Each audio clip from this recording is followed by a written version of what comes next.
particularmente, irmãos, eu gosto muito dos chamados cânticos de romagem. O seu pastor já deve ter ensinado a você sobre os cânticos de romagem. Eles são 15 salmos. E todos esses salmos, eles têm em comum uma descrição que, na minha opinião, é a descrição mais apropriada de um cristão. Daqui a pouco eu vou dizer qual é.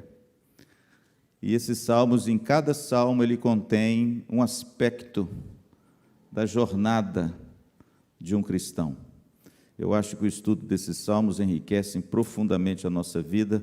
Não fique nervoso que eu não vou descrever todos eles, viu? Eu só quero focar no Salmo 121. E eu queria que você lesse comigo, se você puder. Vamos lá? Elevo os olhos para os montes, de onde me virá o socorro? Meu socorro vem do Senhor, que fez o céu e a terra. Ele não permitirá que os teus pés vacilem, não dormitará aquele que te guarda. É certo que não dormita e nem dorme o guarda de Israel. O Senhor é quem te guarda. O Senhor é a tua sombra à tua direita. De dia não te molestará o sol, nem de noite a lua. O Senhor te guardará de todo o mal, guardará a tua alma.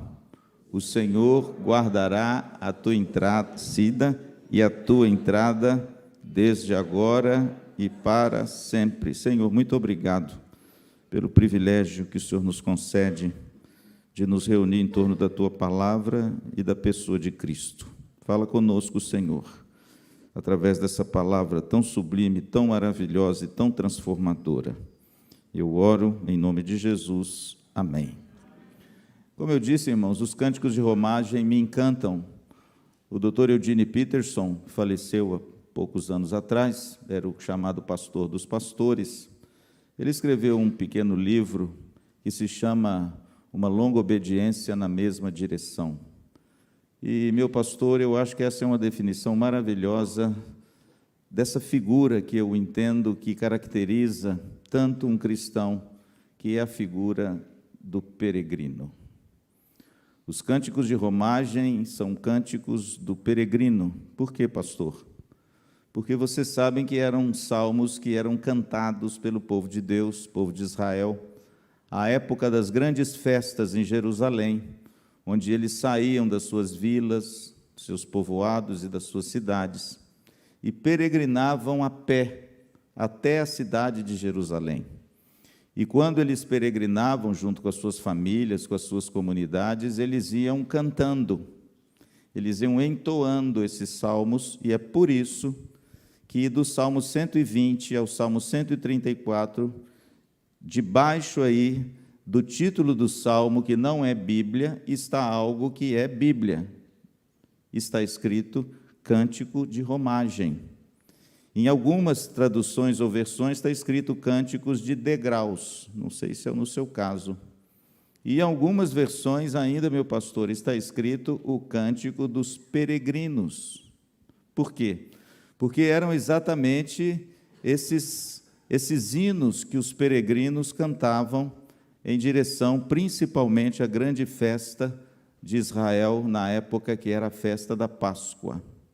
E é por isso, querido, que esses salmos me encantam, porque, na minha humilde opinião, não existe nada que caracterize mais um cristão do que ser um peregrino. Não é à toa que o livro de John Bunyan é o segundo livro mais vendido no mundo, depois da Bíblia. O título dele é... Então, irmãos, não há nada mais salutar, mais importante, do que, primeiramente, nós caracterizarmos um pouco o que significa ser um peregrino.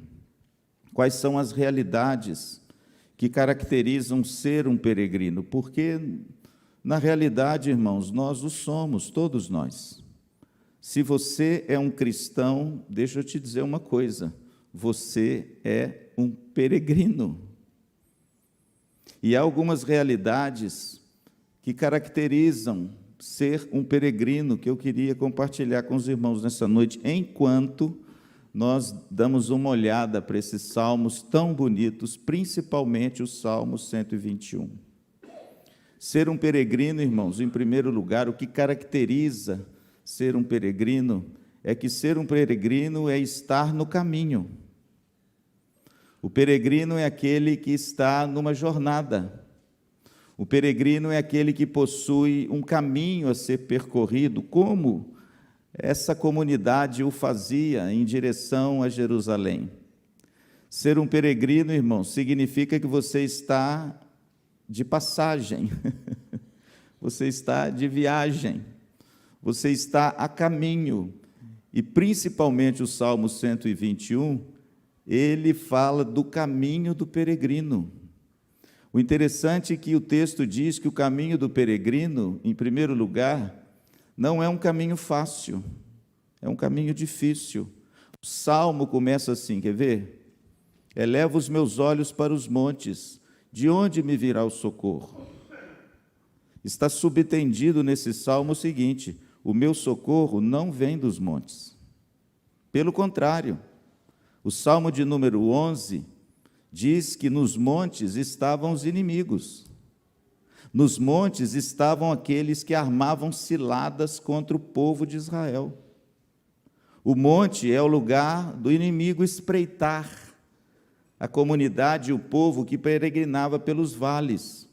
E o salmista, ele sabe disso muito bem, ele começa o seu salmo: eleva os meus olhos para os montes, de onde me virá o socorro? Por quê? Porque o caminho do peregrino é um caminho difícil. O peregrino tem inimigos. Existem inimigos que espreitam o caminho do peregrino e você sabe muito bem quais são. Enfrentamos inimigos, irmãos. Há uma tríade de inimigos ferozes que tentam derrubar você. O apóstolo Paulo, ele enumera esses inimigos em Efésios capítulo 2. Ele fala que nós andávamos outrora segundo as inclinações da nossa carne. O grande inimigo que nós temos, como diz um presbítero muito querido, que Deus já o levou, o doutor Enéas Cabral, ele dizia sempre que o maior inimigo que eu tenho sou eu mesmo. Você concorda com isso? Há uma tríade, irmãos, de inimigos que nos assaltam diuturnamente, e o primeiro deles, e o mais feroz de todos, é a carne, porque se você der vazão para a sua carne, ela vai fazer você tropeçar e cair. Mas Paulo fala de um segundo inimigo. Ele diz que nós andávamos segundo o curso deste mundo. O mundo, irmãos, é um inimigo cruel do cristão. Agora preste atenção, não o mundo como criação e beleza de Deus, não o mundo de algo que Deus criou e formou em Gênesis e no final de tudo disse que tudo era muito. Não, irmãos, não é esse mundo que Paulo está se referindo, é esse sistema caído que contradiz e contraria os valores e a palavra de Deus. O mundo é aquilo que eu e você sabemos muito bem o que tem aí fora. O mundo é esse sistema que persegue o Evangelho, que muitas vezes persegue a igreja e que muitas vezes tem lançado o seu brilho e ofuscado os olhinhos de tantos jovens das nossas igrejas. Paulo fala, irmãos, que também do príncipe da potestade do ar. Paulo fala que o diabo é um inimigo. É claro que ele é um inimigo vencido, mas ele não é um inimigo destruído, sabia disso? O diabo está aí, irmãos, e Paulo diz que nós precisamos ficar firmes contra as ciladas do diabo. Pedro diz que ele é como um leão que ruge ao derredor procurando alguém para tragar. E deixa eu te dizer uma coisa, o diabo não é conto de carochinha, não. O diabo não é uma elucubração de povos atrasados, não. O diabo é um ser, ele existe. E ele quer, irmãos, nos destruir. Ele é o nosso grande inimigo. E o caminho do peregrino, irmãos, no Salmo 121, Ele é um caminho difícil, existem inimigos a serem vencidos. Mas graças a Deus, né, irmãos, que nós temos alguém que peregrina conosco, amém? Veja, querido, que há outros perigos nesse salmo, que o salmo elenca para nós. Por exemplo, o verso 3 diz assim: Ele não permitirá que os teus pés vacilem. Por quê? Quem já fez uma viagem aqui a Israel?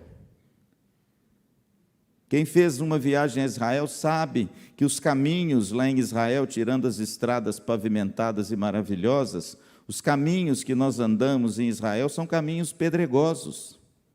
Aliás, irmãos, Israel tem areia e pedra, o resto é tecnologia.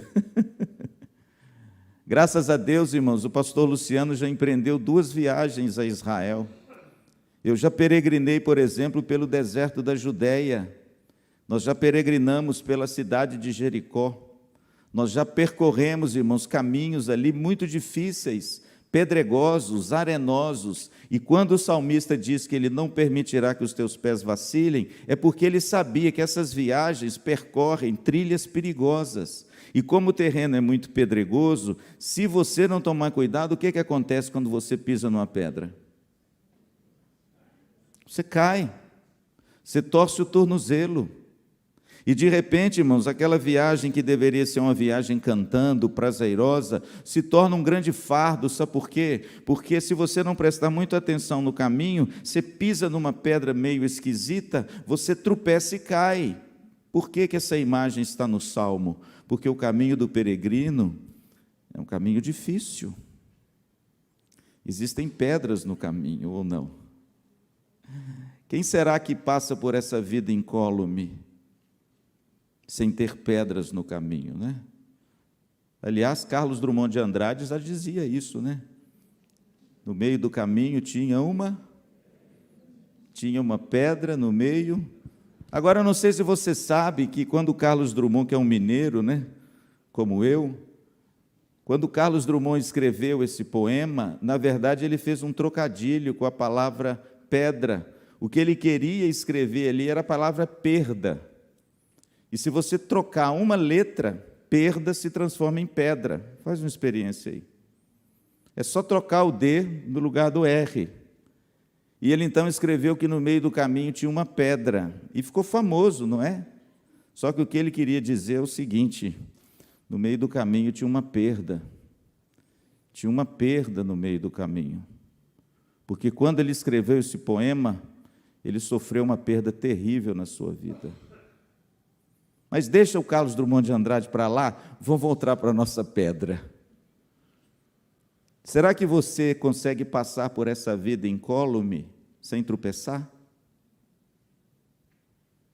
Será que alguém é sobremaneira excelente que pode passar por essa vida trilhando um caminho tão plano, tão reto, que de repente não tropece em alguma pedra? Temos pedras, irmãos, temos dificuldades. E se nós não percebermos bem o caminho pelo qual andamos, é perigoso de você tropeçar, é perigoso de você cair, como muitos, meu pastor, têm tropeçado e caído, gente muito boa, que eu sei que o senhor conhece e eu também. Outrora tropeçou, caiu e permaneceu caído. O caminho do peregrino, irmãos, é um caminho difícil. O texto fala que de dia não te molestará o sol. Por quê? Porque as viagens, irmãos, naquele tempo eram feitas de dia. E de dia é um calor insuportável. Quando nós fazemos, as caravanas em Israel, como eu fiz, pela graça de Deus, 2 caravanas, há um período do ano que a gente pode ir em Israel. Por quê? É a entrada do inverno ou na saída do inverno. Porque nós não conseguimos ir em Israel no período do verão e nem no período do inverno. Por quê? Porque no período do verão as temperaturas, meu presbítero, ultrapassam a 50 graus. Você está achando que Maringá é quente? É mesmo. Ainda mais para um bom mineiro como eu e a minha Tereza, acostumado com o frescor de Belo Horizonte, aqui é muito quente. Se aqui é quente, irmãos, Israel e Jerusalém é um inferno. Nós fomos, por exemplo, em Jericó, e paramos lá no deserto de Jericó, no deserto da Judéia, que vai até Jericó, descemos do carro, era o outono, a temperatura estava mais ou menos amena, mas quando nós descemos do ônibus, irmãos, eu senti um calor tão grande, mas tão grande, estavam apenas 35 graus, era uma temperatura amena para eles. Mas o texto diz que de dia não te molestará o sol, por quê? Porque o caminho do peregrino é um caminho difícil. Às vezes as circunstâncias esquentam, ou não? Às vezes, irmãos, a gente tem momentos duros, difíceis, embates, onde muitas vezes a nossa alma fica tão inquieta, mas o texto diz que de noite também não te molestará a lua. Por quê? Porque as temperaturas despencam. Então veja que o peregrino, quando saía do seu povoado para ir em direção a Jerusalém, enfrentava um caminho muito difícil. Os inimigos talvez pudessem se espreitar nos montes. Um calor causticante durante o dia, uma estrada pedregosa e problemática, e à noite, meu pastor, um frio de doer. Eu vou te dizer uma coisa, eu não sei o que é pior, ou calor demais, ou frio demais. Mas o texto diz, irmãos, que o caminho do peregrino é um caminho difícil. Mas olha, o foco do Salmo não é esse. O foco do Salmo é que seja o caminho que for, ele é um caminho guiado e guardado pelo Senhor. Amém? É por isso que a ênfase do Salmo é que o Senhor te guardará. Ele não permitirá que os teus pés vacilem. Ele guarda a sua entrada, Ele guarda a sua saída, Ele te guarda de todo o mal, desde agora e para sempre. Por isso que o caminho do peregrino, apesar de ser um caminho difícil, ele é um caminho com uma excelente companhia. E se o Senhor está conosco, vai tudo bem. Amém? Claro, querido, nós enfrentamos as lutas, nós enfrentamos os inimigos, mas nós temos o livramento. Bendito seja o Senhor, que não nos pôs por laço aos seus pés, livrou-se os nossos pés do laço. Bendito seja o nome do Senhor, Ele é o meu escudo, Ele é a minha fortaleza, por isso eu não temerei. Amém? Olha, querido, esse salmo fala sobre o que é ser um peregrino. O peregrino é estar no caminho. O caminho é um caminho difícil, mas olha, é um caminho guardado pelo Senhor. Em segundo lugar, o texto diz que esse caminho também é um caminho de luz. O povo de Israel não viaja à noite, eles não viajavam à noite. Por quê, pastor? Porque à noite tinham os assaltantes, à noite tinham os animais ferozes, à noite tinha os salteadores. Você vê, por exemplo, na parábola de Jesus, do bom samaritano, em Lucas 10. O texto diz que o salteador atacou aquele homem no caminho de Jerusalém a Jericó. É isso que existia lá naquela época, irmãos. E o povo não viajava à noite, eles só viajavam de dia, porque à noite eles colocavam guardas para cuidar e eles dormiam à noite, eles só andavam de dia. E isso me evoca uma imagem bonita sobre o peregrino e o caminho dele. Por quê? Porque o caminho do peregrino é um caminho de luz, amém? Nós não andamos de noite. Aliás, Paulo diz que nós não somos da noite, nós somos do dia. O nosso caminho, irmãos, é um caminho de luz. Ele é um caminho de luz porque nós andamos na luz. E nós temos a luz que ilumina o mundo inteiro, que é Jesus Cristo. Ele é a luz do mundo. E aquele que o segue não andará em trevas. Pelo contrário, ele terá o quê? A luz da vida. Portanto, querido, ser um peregrino significa estar no caminho. E esse caminho é um caminho de luz. Eu gosto muito de Provérbios 4,18, quando diz assim: mas o caminho do justo é como a luz da aurora. É bonito, né? Por que esse salmo diz isso? Porque era a hora que os peregrinos acordavam. Aos primeiros raios da aurora, eles acordavam. Por quê? Porque quando a luz começava a brilhar, eles levantavam o acampamento e caminhavam mais um pouco em direção a Jerusalém. E lá em Provérbios diz, tem essa imagem linda. Ele diz que o caminho do justo é como a luz da aurora, vai brilhando mais e mais. Sabe o que significa isso, irmãos? Eu não ando nas trevas, eu ando na luz. Nós temos o Senhor, e Ele ilumina o nosso caminho.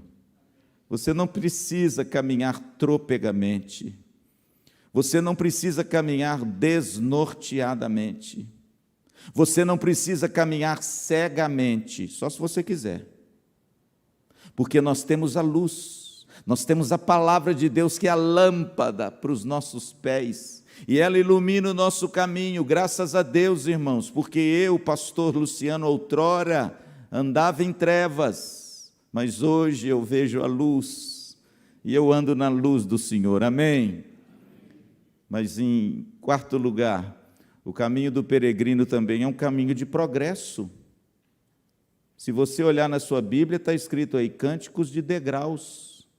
O que significa isso, pastor? Significa, irmãos, que Jerusalém fica na parte mais elevada do território de Israel. A cidade de Jerusalém só perde para o Monte Hermon. A cidade de Jerusalém só perde para os contrafortes do Hermon, que é uma região muito alta.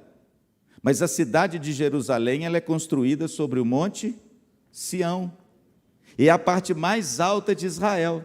Então, qualquer pessoa que vá em direção a Jerusalém, impreterivelmente ela sobe. É por isso que lá em Lucas 10, na parábola do bom samaritano, diz que ele subia em direção a Jerusalém. Está vendo? Porque de Jericó para Jerusalém, você sobe. Em todo lugar que você está em Jerusalém, para ir para qualquer lugar, você desce. Por exemplo, uma das grandes depressões do nosso planeta é o Mar da Galileia. O Mar da Galileia está a 220 metros abaixo do nível do mar. Você sabe uma outra grande depressão que está no estado de Israel? O Mar Morto. É outra grande depressão abaixo do nível do mar. Mas veja, irmãos, que coisa bonita. Os cânticos e os salmos de degraus, eles nos evocam uma imagem linda. O peregrino, ele está sempre subindo. Ele está sempre de degrau em degrau, chegando a Jerusalém. Que imagem bonita, irmãos, de ser um peregrino, porque nós também temos um caminho de progresso, amém? O que é o progresso do peregrino a não ser a santificação? A santificação é esse caminho de progresso, é esse caminho que vai brilhando mais e mais. Olha que figura bonita em Provérbios. A aurora vai brilhando mais e mais. O dia começa com uma luz tênue, fraca, mas à medida que a manhã avança, o que acontece? A coisa vai brilhando mais e mais, né? Por isso, meu irmão, como é que está a sua vida cristã?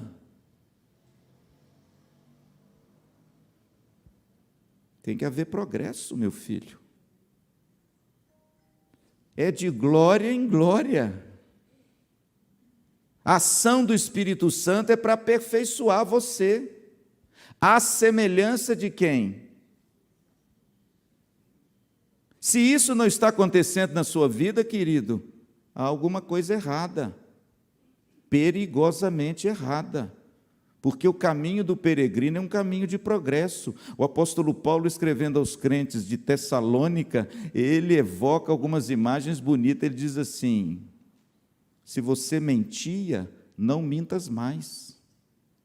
Se você roubava, não roubes mais. Sabe o que significa isso, irmãos? Caminho de progresso. Agora, por favor, irmãos, um cristão que incorre nos mesmos erros, 5 anos, 10 anos, 15 anos, 20 anos, 30 anos de igreja e de cristão, tem algo errado. É preciso rever a conversão. É preciso rever se nós encontramos realmente com Jesus. Por quê? Porque o caminho do peregrino, irmãos, é um caminho de progresso. Você precisa hoje ser melhor do que ontem. E amanhã, melhor do que hoje. Eu preciso ser um marido melhor para minha Tereza cada dia. Tem gente que acha que o casamento com o tempo tende a esmorecer, não é? Mas o caminho do peregrino não é esse não, menino. O caminho do peregrino é um caminho de progresso. Eu tenho que ser um pai melhor para minha Alissa amanhã do que eu sou hoje. Eu tenho que ser um marido melhor para minha Tereza amanhã do que eu sou hoje. Eu tenho que ser um filho melhor da dona Márcia amanhã do que eu sou hoje. Eu tenho que ser um pastor melhor da igreja central amanhã do que eu sou hoje. E você tem que ser um cristão melhor amanhã do que é hoje. Porque talvez você então não seja um peregrino. Porque um peregrino é aprimorado pelo Espírito Santo, amém?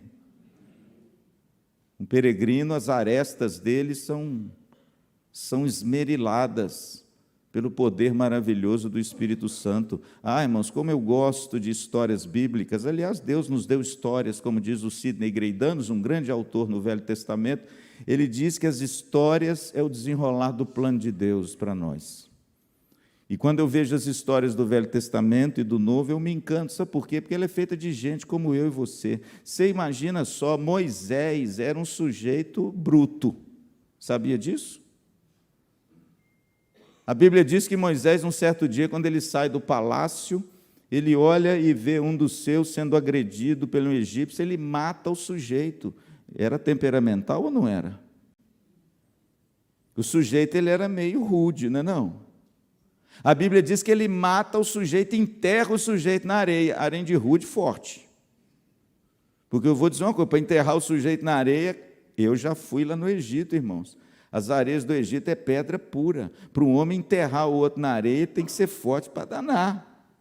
Mas a Bíblia diz que Moisés matou esse sujeito, enterrou ele na areia e voltou para o palácio. Mas aí, irmãos, notícia ruim corre, né? A Bíblia diz que ele teve que fugir, porque foi escorraçado por Faraó, o seu povo não acreditou nele, e ele então vai para o deserto. Você conhece a história, né, pastor? Quanto tempo ele ficou lá?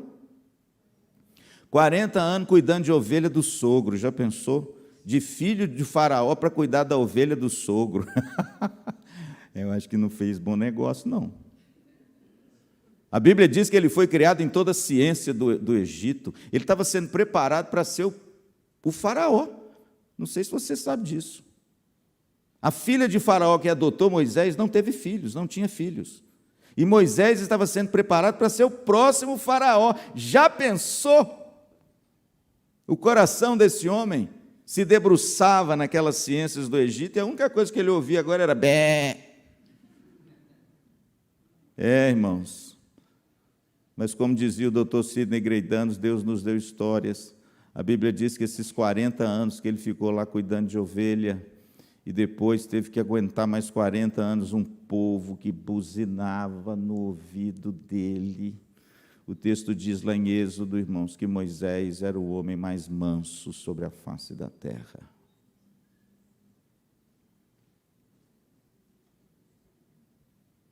Você não tem desculpa. Não se esconda atrás da sua consanguinidade. Não se esconda atrás do seu passado. Não se esconda atrás da sua família.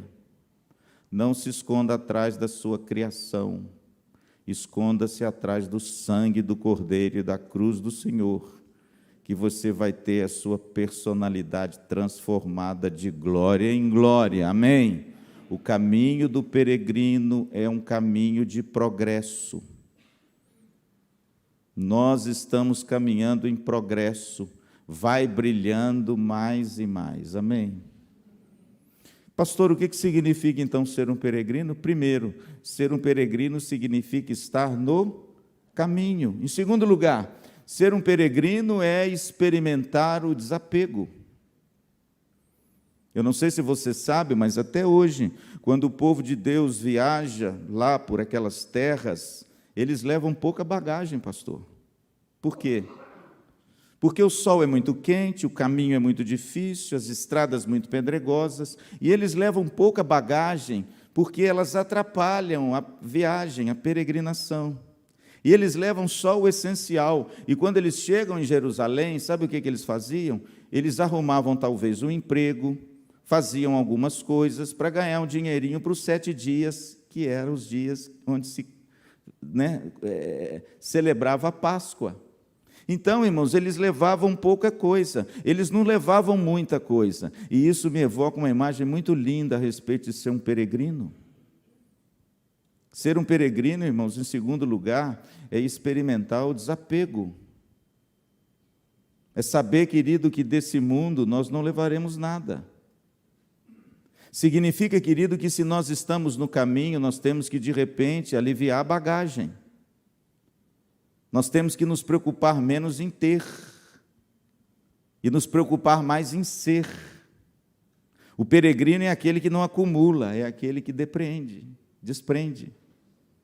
O peregrino não é aquele que conquista, é aquele que abre mão. Tão contrário às pregações coach, né? O peregrino não é aquele que pede, o peregrino é aquele que se entrega voluntariamente. O peregrino é aquele que sabe que o seu valor não está naquilo que ele tem, mas naquilo que ele é. E quando ele tem, é como se ele não tivesse. Ele não tem apego a essas coisas. O brilho dos seus olhos não estão nelas.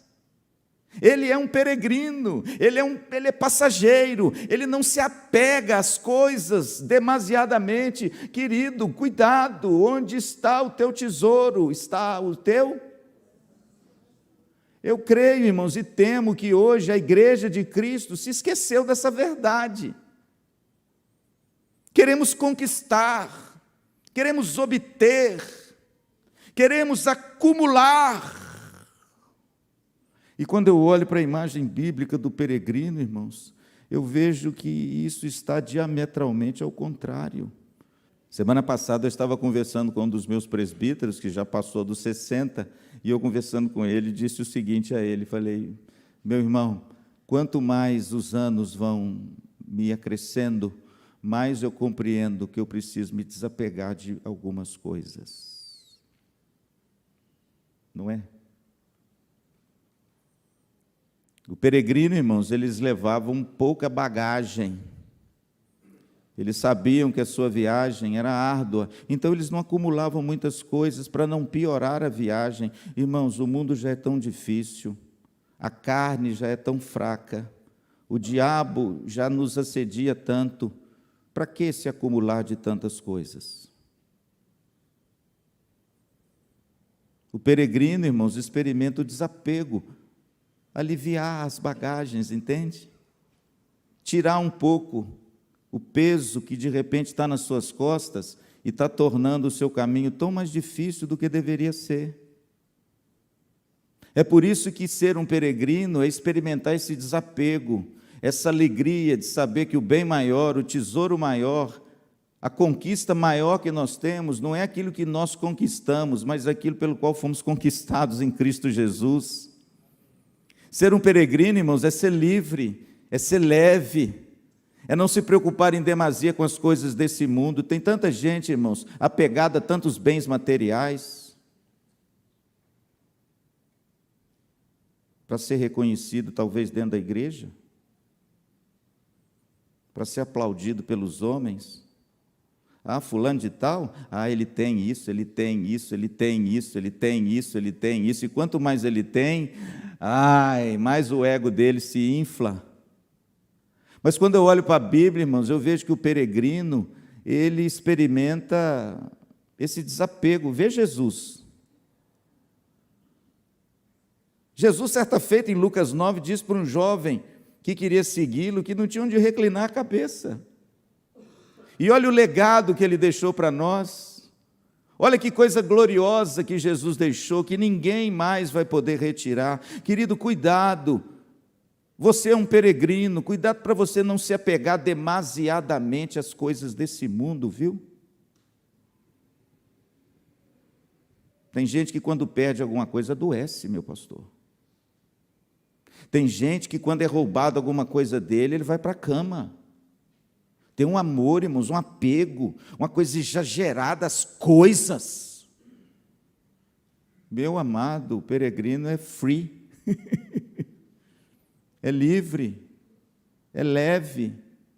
Eu não estou dizendo aqui que você tem que pegar tudo que você tem, jogar lá no meio do quarteirão e queimar, não. Mas eu estou querendo dizer que você pode ter algo na sua vida, você pode construir algo, mas o seu coração não está nelas, entende? Isso para você é lucro, isso para você não é a sua vida, o seu coração não está naquele negócio. Eu fui seminarista, meu pastor, em Belo Horizonte. Minha filha Alissa nasceu no 2º ano de seminário. Vai ver no meu tempo, hein, pastor? Me dá o sinal aí, se eu estiver extrapolando aqui. Quando eu estava no 2º ano de seminário, a minha Alissa nasceu. Eu era um seminarista, irmãos, tinha um emprego fabuloso na Assembleia Legislativa de Minas Gerais, ganhava um salário muito bom, e abandonei tudo, meu pastor, para ser seminarista na igreja e ganhar uma ofertinha desse tamanhozinho. E quando eu estava no 2º ano, Diana, a Alissa nasceu. Eu cheguei em casa do seminário, a minha Tereza colocou uma caixinha em cima da cama, e ela falou assim: Lu, desembrulha a caixinha. Aí eu cheguei, olhei aquela caixinha, fiquei assim, sei lá, desembrulhei a caixinha, e na hora que eu abri a caixinha, tinha um sapatinho. Quando eu olhei aquele sapatinho, eu falei: que bonitinho, para quem que é?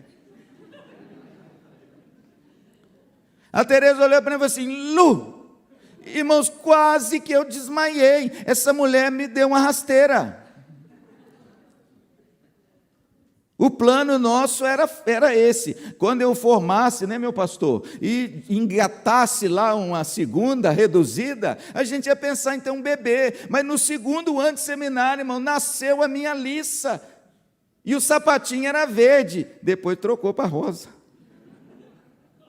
E eu pensei na época assim, falei: meu Deus, mas eu gosto tanto de criança, amo tanto criança, que nós enfrentamos negócios com seminário, com criança e tudo. Aí a minha sogra, vendo a minha dificuldade, pastor, estou terminando, meu pastor, vendo a minha dificuldade para ir para a igreja, e sacola, e bolsa, e menina, e Tereza, pegando ônibus em Belo Horizonte, igual sardinha na lata. Você não precisa nem segurar aqui, tinha tanta gente que você ficava assim, o ônibus, você nem caía, porque era tanta gente no ônibus. E eu com o menino, ia com a Tereza, e a Alice, eu seminarista, líder de louvor, líder de jovem, pregador, fazendo um monte de coisa na igreja. Eu não podia deixar a peteca cair. A minha sogra, que Deus a tenha, gente boa, me deu um fusquinha de presente. Quem já teve um fusquinha sabe que é uma coisa apaixonante, mas é também uma coisa que você tem 2 alegrias, né?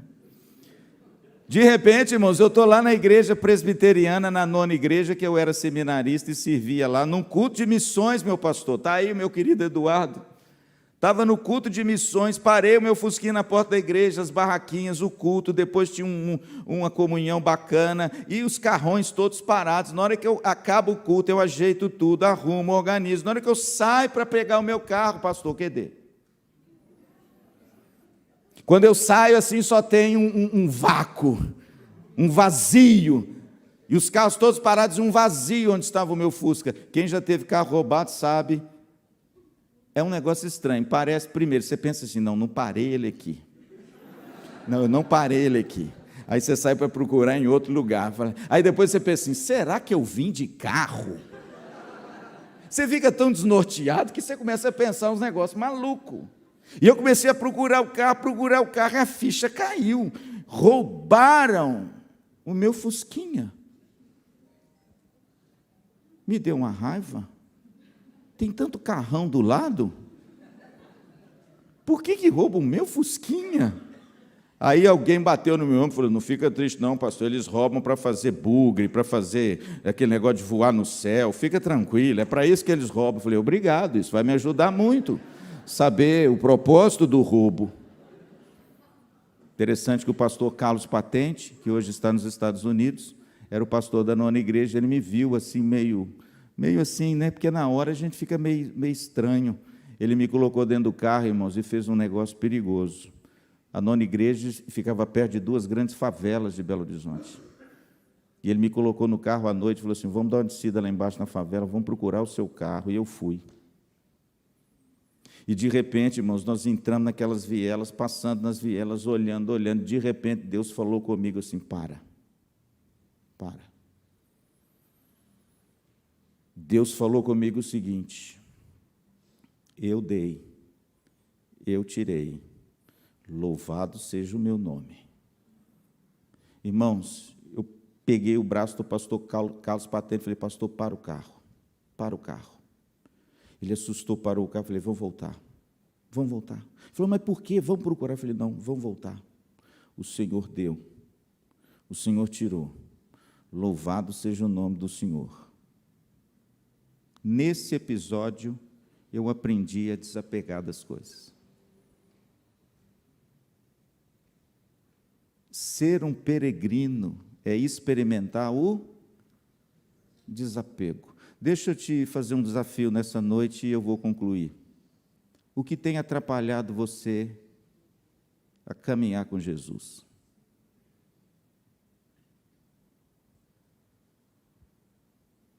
Qual é o peso que você tem carregado que está atrapalhando a sua viagem?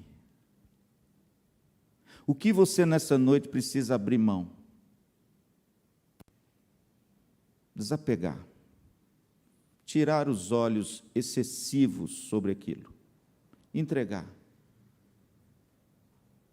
Para que o seu caminho seja mais livre, seja mais leve. Em último lugar, o que significa ser um peregrino? Então vamos recapitular? Ser um peregrino significa estar no caminho. Estamos todos no caminho. Esse caminho é difícil, esse caminho é perigoso, mas o Senhor peregrina conosco, amém? É um caminho de luz e é um caminho de progresso. Ser um peregrino significa experimentar o desapego, querido, abre mão. Ah, pastor, mas tem alguém que está entrando em demanda contra mim. Abre mão. Faz igual Jesus, o jeito que é a capa, que é a túnica, dá a capa. O sujeito quer que você ande 1 milha, vai 2. Dá a todo aquele que te pede. Caminhe de forma leve, desapegada das coisas. Em último lugar, ser um peregrino é ter um destino eterno, amém? Que coisa gloriosa, irmãos, o peregrino não anda assim desnorteado, não. O peregrino não corre, nem anda igual o Forrest Gump, não, naquele filme, não. O peregrino não é aquele que sai correndo igual um louco, um andarilho maluco, que você encontra com ele, ele não sabe de onde ele vem, nem para onde ele vai. Não, o peregrino, irmãos, ele tem um sentido, um propósito, ele tem um alvo, ele tem um destino, e o destino dele é um destino eterno. O texto diz que quando o povo saía dos seus lares, dos seus povoados, eles iam para onde? Para Jerusalém. Eles tinham um propósito, eles tinham um alvo, eles queriam chegar em Jerusalém. Eles atravessavam os caminhos perigosos e pedregosos, mas eles estavam com os olhos fitos em Jerusalém. Ser um peregrino, querido, não é você ficar andando igual doido, sem lenço, sem documento, como diz o Caetano Veloso. Não, irmão, ser um peregrino significa você ter um norte, uma bússola, um sentido, um propósito. Você sabe muito bem para onde você vai, aonde você está e para onde você vai chegar, amém? O bonito de tudo, irmãos, é que o Salmo 122, o próximo salmo depois desse, que fala do caminho do peregrino, ele diz assim, quer ver? Pararam os nossos pés junto às tuas portas, ó Jerusalém. Sabe o que significa? Eu peregrinei, eu andei, eu caminhei, mas eu cheguei. Que coisa boa, irmãos, é saber que nós temos um destino, não é? Que coisa boa, irmãos, é saber que eu não vivo nesse mundo sem um sentido, sem um propósito. O peregrino é aquele que sabe para onde ele vai, sabe aonde ele vai chegar, sabe o que ele vai receber das mãos competentes do seu Senhor. O peregrino recebe a recompensa, o peregrino recebe a coroa da vitória, o peregrino adentra nos novos céus e nova terra, o peregrino vai em direção a Jerusalém celestial. Os nossos pés, um dia, meu pastor, vão parar diante da nova Jerusalém, e nós vamos entrar, e nós vamos viver para sempre. e nós vamos ver o nosso Senhor Jesus e conhecer como somos conhecidos, amém? Por isso, querido, olha, ser um peregrino não é você andar ermo, perdido, como tantos hoje andam, infelizmente. Pessoas, irmãos, tão desnorteadas, tão aflitas, tão exaustas, batendo cabeça, não sabem para onde vão, não sabem a que estão, não sabem de onde vêm. Pessoas que estão vivendo uma vida completamente sem nenhum propósito, sem nenhum sentido. Nós não, irmãos, nós somos peregrinos. Nós estamos em viagem, como dizia John Bunyan, em direção à cidade celestial, amém? Um dia os nossos pés vão parar diante da Nova Jerusalém. É por isso que o Salmo 122 diz assim: alegrei-me quando me disseram, o peregrino chegou. A viagem acabou. Nós chegamos ao nosso destino. Que bênção, irmãos, é saber que a nossa vida não é uma vida sem sentido, não é uma vida sem propósito. Ela tem sentido, ela tem propósito, ela tem um alvo. O alvo é Cristo. O apóstolo Paulo diz isso de uma forma tão bela, né? Uma coisa faço, esquecendo-me das coisas que para trás ficam e avançando para as que diante de mim estão, prossigo para o alvo, para o prêmio da soberana vocação de Deus em Cristo Jesus. Eu quero chegar lá, irmãos.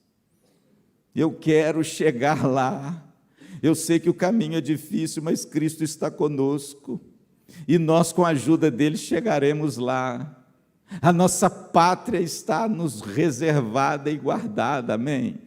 O nosso lugar está sendo preparado por Cristo Jesus. Ele preparou um lugar para nós, e é para lá que nós vamos, irmãos. A nossa pátria não é aqui, nós viveremos para sempre com o Senhor, amém? Portanto, meu querido, guarde essa definição. Pastor, o que é ser um peregrino? Ser um peregrino, parafraseando o título do livro do Dr. Peterson, um peregrino é ter uma longa obediência na mesma direção e, por fim, alcançar o prêmio pelo qual eu já fui alcançado para a glória de Jesus, amém? Portanto, meu querido, que você seja contado entre os peregrinos, e que essa igreja seja sempre, cada vez mais, um lar de peregrinos, vivendo de forma livre, leve, em direção à cidade celestial, com pouca bagagem, enfrentando os desafios em fé, porque o Senhor peregrina com você. Amém?